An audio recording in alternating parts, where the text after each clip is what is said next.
Good morning, evening, afternoon, everybody. There is a big thing that I've been wanting to talk about for a real long time, and that is grading your Pokemon cards. I know I've said I previously was going to send in 3 Gyarados, one to Beckett, one to PSA, and one to CGC to see what kind of grades we'd get back. Have not sent them yet. And there's a reason for that, because I wanted to go over before I sent them off, not only how to prepare your cards for CGC or PSA or Beckett or whatever, how do you know if your cards are ready for grading or if they're even worth sending in?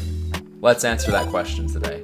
We're gonna hop right into this with going over some of the things that you can look for on your cards to decide whether or not you wanna send them in to grade. So here I have one of the Gyarados GXs that I'm going to be sending in. The first thing that you're gonna wanna look for is any scratches on the surface of the card. This is one that kind of gets looked over sometimes because it's not always totally obvious. If you have a light that you can use, if it's even your phone flashlight, you can usually see scratches really easy on the holographic side of the card. So what you'll do is you shine that light on the surface of the card, you look at it from all different angles, really close up, see if you can see any scratches on it. Scratches is number 1 on the list that will differentiate what your card grade is, just because it's the surface of the card, it's the front of the card. It kind of determines a lot about the quality of that card. A lot of times when we were 8 years old and we were collecting Pokemon cards back in the day, at least for my generation, we didn't take care of our cards. We didn't put them in binders, we didn't sleeve them, we didn't really realize the value of them. So even if the cards are looking pretty good just from the surface level, it's really important to take a deep look into the details of the card to see whether or not it has those scratches. Number 2 is centering. Centering of the card is pretty important, and this is something that's pretty much out of your control. When you open your packs of Pokemon cards, sometimes the centering will be off. And by centering, I mean the border of the card. For the highest grade possible, you want your borders of your card to be symmetrical. The easiest way to tell whether or not they're symmetrical is to flip it over, look at the back of the card, and then look at those borders. Most of the time you can tell if they're pretty even. Sometimes you can't though. Measuring tape. This is a really cheap purchase that I got off of Amazon. It's used obviously for like sewing and making clothes and doing those things that I'm completely incapable of doing. You want to be really careful when you're using these because sometimes they have like metal ends or plastic ends that can potentially scratch up your cards. So forewarning, please be careful when you use these to measure the borders on your card. I tried to get the measuring tape the best I could that had the smallest measurements possible. So this measuring tape actually has millimeters on it, and I think that's the closest we're gonna get to be able to see what the measurement is on these borders. From what I can tell, it looks like this one has about a 3mm border on the left side and a 3mm border as well on the right side, which is perfect. That's exactly what we want. We go top to bottom now. Line up these measurements. Okay. Bottom of the card, we have about 4mm on the bottom of the card. And we also have about 4mm on the top of the card, which is great. That's exactly what we're looking for, is even measurements on every side of the card. You'll definitely find as you open a lot of cards that not all cards are going to be like this. They throw these cards through the machine so fast, like Sanic. They just cut them all up. They go all over the place. They're sometimes not in great condition, and sometimes the borders just stink. So if you get something that's a really good card, but it has terrible borders, that's just a plain, like, feels bad, man. That doesn't mean it's not worth sending in, though. Just because it doesn't have perfect borders, you definitely can still get a high grade on a card, just not a perfect 10. You'll find with a lot of cards that aren't well taken care of, the number 1 thing that happens to them beyond the surface scratching is the tears and frays in the edges of the card. There's a lot of ways to tell whether or not they're fraying. The simplest way is just to flip it to the back. You can see here, this card is pretty pristine, but a lot of cards, you're gonna have these little borders that will have little white speckles on them. And that means that the card has not been well taken care of. That's what determines what a near mint card is, what a lightly played card is, and what a damaged card is those frays and tears more than anything. I have another Gyarados here that wasn't as well taken care of because the packaging actually damaged this one a little bit.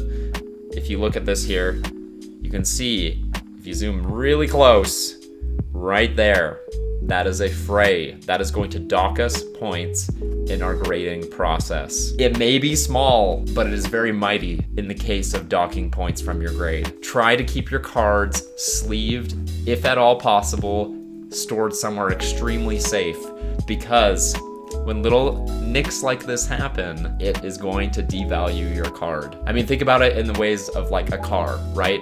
if you have a ding in your car, and it could be the tiniest little like fender bender, it's going to hurt the value of your car. It's the exact same thing with Pokemon cards. Those are honestly the top things that are hurting the value of your card.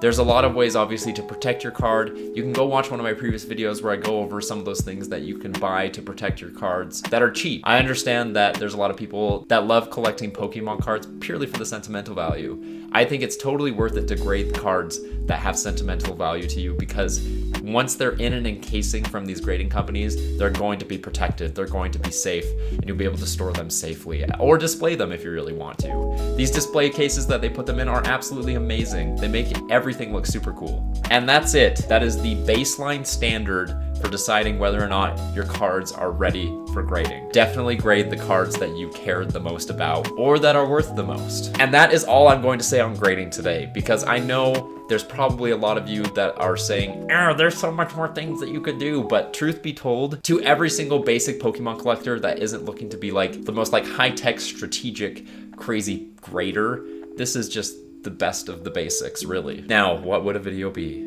without us opening some cards? So here, I haven't had a chance to open it very much Vivid Voltage, but I found an Orbeetle box today at Target, and they had some Vivid Voltage booster packs. So I got 6 of these. We're gonna pop this open because I want this promo. I don't have it yet, so we're gonna get it. Here we go, Orbeetle V. Put them right there. Okay, Sun and Moon. Let's see if the Orbeetle gods have blessed us today. Lightning Energy, Brionne, the Ensalata, Togedemaru, Alone Grimer, Formantis, Cosmog, Loganrola, Reverse Hollow Lily, and a Incineroar. All right, and we have one pack of Darkness Ablaze as well. I'll be very surprised if we get another Charizard from this. I did get the Charizard. That was kind of the one thing I was looking for from this pack. Birdkeeper, Solrock, Passaman, Bunnelby, Vanillite, Gothita, Nickit, Reverse Hollow Escavalier, and a Thievul. Let's get some Chonky Chews! I already got both Chonky Chews on my Twitch stream the other day, actually. And I sent them in to get graded, so I don't have them with me right now. Otherwise, I would show proof of my Pokemons. Milcery, Skiddo, Eevee, Trubbish, Reverse Hollow Blitzel, and a Beedrill. Okay, Fire Energy, Pinnerchin, Trumbeak, Nessa, Eevee, Woobat, Arrokuda, Seedot, Fanfy, Reverse Hollow Pinnerchin, and a Hollow Diancie. I don't have this one yet. Ooh, I like that. Okay, on to the next. Lightning Energy, Aromatic Energy, Galvantula, Swellow, Skiddo, Shuppet. Oops, I pulled like 50 cards there. Ferroseed, Joltik, Sandile, Swoobat, Reverse Hollow, and a Vaporeon. So nothing really yet. Fire Energy, Magcargo, Leek Staff, Krokorok, or whatever, Wailmer, Tynamo, Execute, Chatot, Clobopus, Reverse Hollow Choodle, and a Hollow Duraludon. Fighting Energy, Electric, Charmeleon, Telescopic Sight, Mudbray, Poochyena, Charmander, Chatot, Joltik, Reverse Hollow Charmeleon, and a Donphan. Grass Energy, Mayena, Trumbeak, Hitmontop, can I pull please? Tauntauny, Mudbray, Slugma, Whismur, Execute, Reverse Hollow Whismur, and another Whimsicott. Okay, we only have 2 left. I'm legit nervous that we're just gonna get trashed today. It's okay if we just get trashed the whole time. Darkness Energy, Leek Staff, Charmeleon, Pinnerchin, Seedot, Pikipek, Mudbray, Joltik, Weedle, Reverse Hollow Magearna, and... Ooh! Oh, she's so cute! Oh, ayaya! Ayaya, ayaya, ayaya! Holy cow, Weeaboo! Pokemon Center lady! You getting sleeved. Get in that sleeve, lady. That's right. There you go. Water Energy, Magcargo, Drone Rotom, Swoobat, Woobat, Beldum, Blitzel, Milcery, Skiddo, Reverse Holo Cottony, and another Diancie. Okay, so we got 2 holo Diancies. Decent pull from this. What I consider to be a decent pull anyways. We got the Pokemon Center lady. We have the Pokemon Center lady and our promo Orbeetle V from today's polls. Thank you so much for watching this video. I hope you enjoyed it. I hope it was informative. I hope it was educational and you learned whether or not you should grade your cards that you have. If you haven't had the chance to sub to my YouTube channel, please do so. It's such an easy way to support and help.